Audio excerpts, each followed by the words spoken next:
कांतीराम बोराडे पाटील, सामाजिक कार्यकर्ता आणि पत्रकार.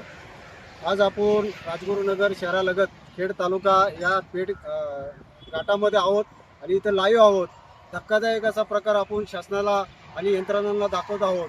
कारण अनेक महिलांचे फोन आले होते काही इथं व्यवसाय चालतो. प्रचंड धक्कादायक अशी माहिती तुम्ही कॅमेरामॅनला मी विनंती करू शकतो. हे पाहू शकता, हे पसारा, हे अत्यंत दुर्दैव आणि लज्जास्पद. दाखवायला सुद्धा लाज वाटते. ही दारू, अरे बापरे बापरे बापरे, ही दारू बघा. एक खंबा, हा रात्रीचा ताजा खंबा आहे. हे पाहू शकता तुम्ही. पुन्हा मी कॅमेरामॅनला विनंती करतो, हा पूर्ण परिसर, हा गट नंबर कोणाचा आहे, ही जागा कोणाची आहे आम्हाला माहिती नाही, परंतु अत्यंत धक्कादायक असा प्रकार. हे पहा, इथे सुद्धा पाहू शकता तुम्ही. हे पहा, हे पसारा बघा, इथलं ते उडून गेलेलं आहे. इकडे या, ह्या थोडंच हे बाटल्या दारूची दाखवा. ही बाटली दारूची बघा. धक्कादायक प्रकार. बापरे बाप.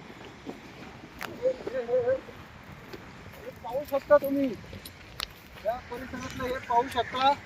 हे पाहू शकता. हे पाहू शकता. हे पसारा बघू शकता. अरे बापरे, लाखोच्या वर हे तुम्ही पाहू शकता. तुम्हाला अजून दाखवण्याचा आमचा प्रयत्न राहिले. पाहू शकता तुम्ही. दारू, गुटखा, कंडोम, लाखोच्या संख्येने कंडोम या ठिकाणी. पुणे बुधवार पेठ आली का काय असं या ठिकाणी आता दिसतंय. कॅमेरामॅनला पुन्हा विनंती करतो का या पुढं. हे पाहू शकता. हे दारू, कंडोम, हे पाहू शकता. हे कंडोम, हे पहा, हे पाहू शकता. प्रचंड मोठा परिसर.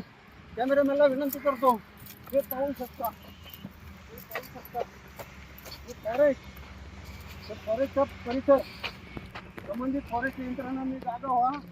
हे पाहू शकता. हे पहा, हे फॉरेस्ट.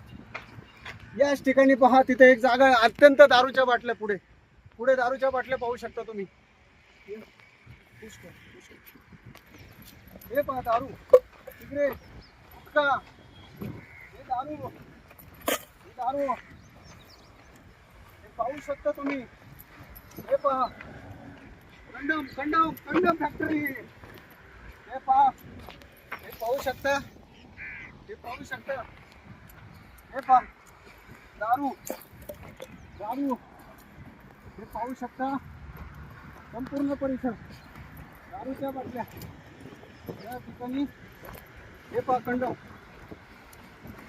हे पहा संपूर्ण. हे पहा दारूच्या बाटल्या, कंडम. हे पहा, ही दारू, ही ताजी बॉटल. या इकडं कॅमेरामॅनला विनंती करतो या. हे प्रचंड दारू, फॉरेस्टमध्ये दारू. हे बाटल्या, दारू.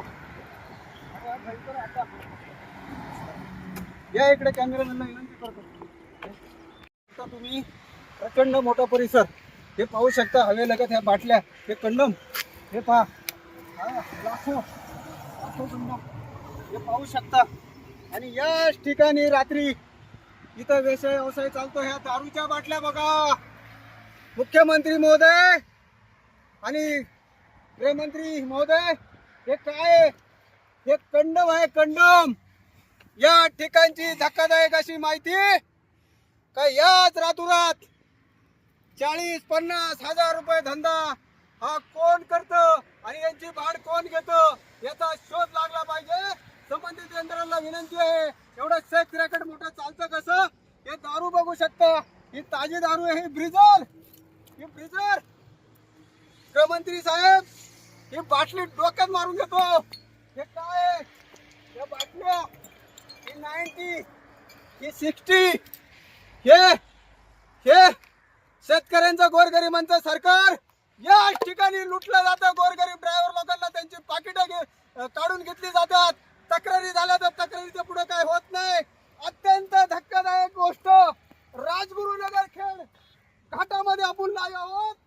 हे पाहू शकता. अरे काय, अरे हे पहा. गृहमंत्री साहेब, हे तुम्ही बघा. अरे इथं हे पाहू शकता तुम्ही. हे पाहू शकता. या ठिकाणी पुण्याची बुधवार पेठ नाव दिलं तर काही वावगं ठरणार नाही. हे प्रचंड असा हा परिसर आहे. मी जाऊ शकत नाही वरती खाली. हा जवळजवळ 3 एकरच्या आसपास हा एरिया आहे. त्याच्यामध्ये शरम येते. माझ्या माय भगिनींनी मला फोन केले, दादा इथला व्हिडिओ करून दाखवा. जेवायला जाते आम्हाला लाज वाटते. आमचा परिवार असतात, आमच्या मुली असतात, आम्ही करू काय? हे सांगण्याचं काम, दाखवण्याचं काम मी करतोय. पण जबाबदार यंत्रणा लक्षात ठेवा. इथून पुढे जर अशा परिस्थितीला तुम्ही उपाययोजना केली ना, हा नाशिक हवे याच ठिकाणी मुरीमध्ये इथं काही चालकाला डांबण्यात आलं होतं. इथं मारझोड झाली होती आणि त्याच्या तक्रारी सुद्धा होत नाही, ते निघून पळून जातात. मला विनंती करतो मी, हे पाहू शकता इथे या ठिकाणी सुद्धा कंडमच्या कंडम कचरा साम्राज्य. या पुणे नाशिकला हे दाखवा या परिसरात काय चालतं ते पाहू शकता तुम्ही. अत्यंत निंदनीय. त्याची शासनाला विनंती आहे, संबंधित यंत्रणांना विनंती आहे, हे खपून घेतलं जाणार नाही. हा 30-40 हजार रुपयाचा धंदा हा राजगुरुनगर तालुक्यात लज्जास्पद आहे आणि याची इन्क्वायरी झाली पाहिजे. ही जागा कोणाची आहे, त्याला खतपाणी कोणी घातलंय, हे सगळं काय चाललं? अरे दिवसा ढवळ्या या ठिकाणी हवे या ठिकाणी रात्री गाड्या लागल्या होत्या. अनेक गोरगरीबांना लुटलं जातं. ड्रायव्हरला इथून हात केला जातो, इथून आतमध्ये नेलं जातं. एक इरिटिका कार गाडी आहे, त्या कारमधून रात्रीची लोक येतात. त्याचे काही गुंड असतात आणि काही महिला असतात, काही तृतीयपंथी असतात. याचा प्रशासनाने शोध घ्या. एवढंच या ठिकाणी सांगतो आणि थांबतो. जय हिंद, जय महाराष्ट्र, जय भारत.